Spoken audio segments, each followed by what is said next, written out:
Welcome to Kenton's videos. Enjoy the video. You begin by telling the assistant exactly what you want and why. Give a one-sentence goal, then add format rules and a short example. This prevents vague answers.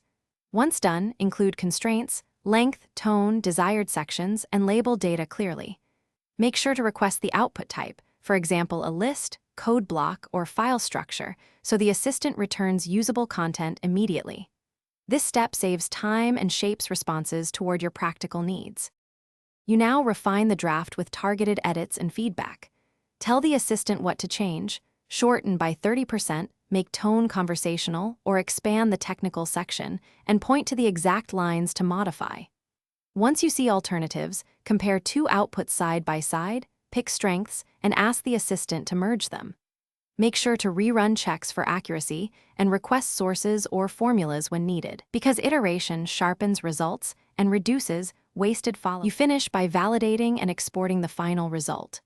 Run quick fact and number checks and ask the assistant to list assumptions so you can confirm accuracy.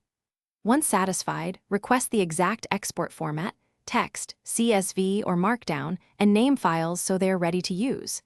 If things go wrong, simplify the prompt, provide one clear example, or reset the conversation and start from the concise goal. This often clears confusion and gets you back on track fast. Thanks for watching. Consider subscribing if we helped you.